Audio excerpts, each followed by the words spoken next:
wakati Goliathi anatukana matusi, ilifika mahali akatoa ahadi, wakaekeana ahadi na nadhiri kwamba yoyote katika Israeli akiweza kuja kwangu akinipiga, sisi Wafilisti tutakuwa watumwa wa Israeli. Hiyo ni ahadi wametoa na lazima itimie. Na nyie wa Israeli tukiwapiga mtakuwa watumwa wa Filisti. Ndio maana Israeli wanaogopa kwenda kupigana na Goliathi. Mfalme anaogopa kuwa mtumwa wa Filisti. Watu wasaidiwa. Bwana Yesu atusaidie. Yaani mfalme anaogopa kwenda kupigana.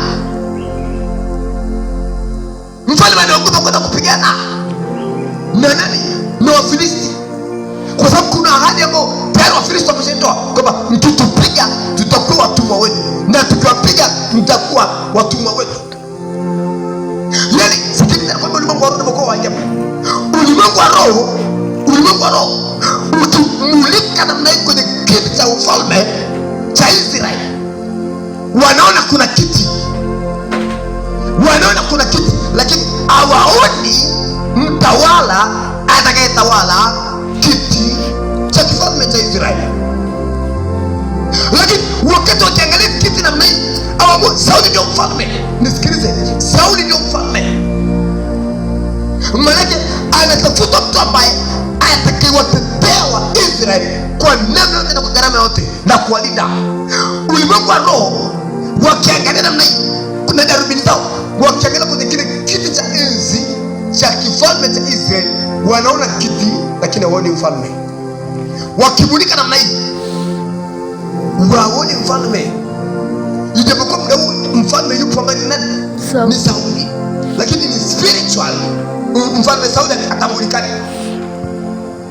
Yaani ufalme wake ulishakataliwa siku nyingi na Mungu. Yaani Mungu alishamkataa, akasema huyu hata kuwa mfalme wa watu wangu, hata kwa mfalme hiyo, maana yake hataweza kuwatetea, hataweza kuwaongoza watu wangu. Huyu ameshafutwa. Alafu kwenye kumbukumbu za kifalme za kiroho za kimungu kuna mtu mwingine tena ameshabandikwa. Sasa ulimwengu wa roho ukiangalia namna hii, huyo aliyebandikwa anayepaswa kuja kukaa kwenye kiti cha kifalme nani? Wakaangalia namna hii, wanakuja kugundua kuna katoto kanaitwa Daudi kako mahali fulani, au katoto kanaitwa Daudi kako mahali fulani, ndiko kanatakiwa kuja kukaa kwenye kiti. Sasa ulimwengu wa roho wa shetani ukasema huyu mtoto kwa sababu ni mfalme atakuja kutuharibia mambo yetu, auawe. Kwa vita vya Goliathi na Israeli, vita vya Goliathi na Israeli sio kwa ajili ya Goliathi na mfalme Sauli. Na ndio kama nilivyosema, usiku na mchana, asubuhi na jioni, kila siku Goliathi anawatukana. Nani aje kupigana na mimi? Hakuna aliyethubutu kwenda kupigana na Goliathi. Why? Kwa sababu ile vita haiwahusu. Hii vita ni kati ya watu wawili watawala, aidha Goliathi atawale au Daudi atawale. Bwana Yesu asifiwe. Amen. Hii vita ni kwa ajili ya watu wawili tu. Hii vita sio kwa ajili ya Sauli. Hii vita ni kwa ajili ya Goliathi ashinde, atawale wa Israeli. Yes. Nimekwambia hiki kiti kinatafutwa. Huyu utawala unatafutwa kwa gharama yote. Nani anataka kwenye kiti? Goliathi anataka awatawale wa Israeli wa watumwa. Maana Goliathi akipiga wa Israeli atamiliki mpaka Israeli. Atakuwa ndio baba wa Israeli. Halo. Unanisikia? Naeleweka au unapiga kelele? Yaani Goliathi, angalia, Biblia inasema Goliathi na bibi, mkinipiga Wafilisti wote watakuwa watumwa wa Israeli. Alafu mimi nikiwapiga nyie mtakuwa watumwa wa Wafilisti. Maana sikiliza, hii vita ni vita vya faida, ni vita vya kiutawala. Alafu ulimwengu wa roho anatawala pale, ajulikana tena kama ni mtawala. Kwa hiyo Mungu ashamkataa Kasome, Samueli kwanza sura 16. Mungu ashamkataa Sauli kwa mfalme. Maana Sauli angekuwa ni mfalme toka mwanzo, siku ya kwanza tu angepigana vita kati ya Sauli na Goliathi. Kwa sababu mfalme. Maana leo mfalme, leo Sauli akimuua Goliathi, ataweza kufanyaje? Kuwatawala kina nani? Wafilisti. Au Wafilisti wakimuua mfalme, watatawala kina nani? Waisraeli. Lakini kwa nini leo Sauli, ni kwa nini Goliathi akitokeza kwenye mlima haendi kupiga na Israeli? Kwa nini? Kwa sababu aliyekusudiwa kwa mtawala kwenye nchi hayupo hapa. Sasa kwa nini tunapigana na vibaraka? Kuna mkutu, kimpiga mkutu imeweza wote. Maana nasema, Biblia inasema hivi, nitampiga mchungaji. Okay. Na kondoo atafanyaje?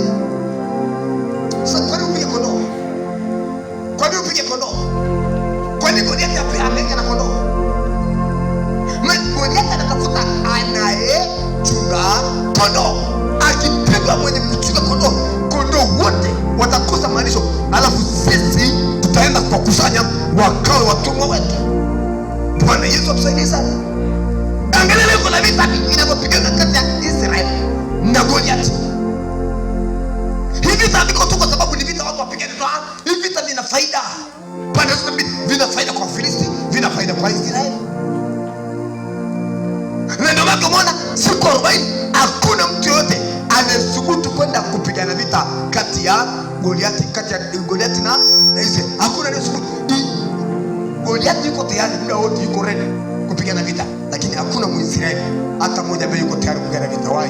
Sababu wewe sio mchungaji, wewe ni kondoo. Kondoo hawezi kuchunga kondoo, ila mchungaji anachunga kondoo. Bwana Yesu asifiwe. Bwana Yesu asifiwe. Kwenye mstari wa ngapi? Kwenye mstari wa nafikiri wa 20 au 19 anasema baba yake Daudi akamwambia, haya, chukua sasa chakula hiki, pelekea ndugu zako. Wakati anachukua chakula, anakwenda anakutana kwenye eneo la kuegesha magari. Daudi anakutana kwenye eneo la kuegesha magari. Biblia inasema Mfilisti kula kanyanyuka, akawa yuko tayari kuja kupigana. Hebu soma huo mstari. Unasemaje? Natamani ningeeleweka. Natamani unielewe. 17 unasemaje? 18 19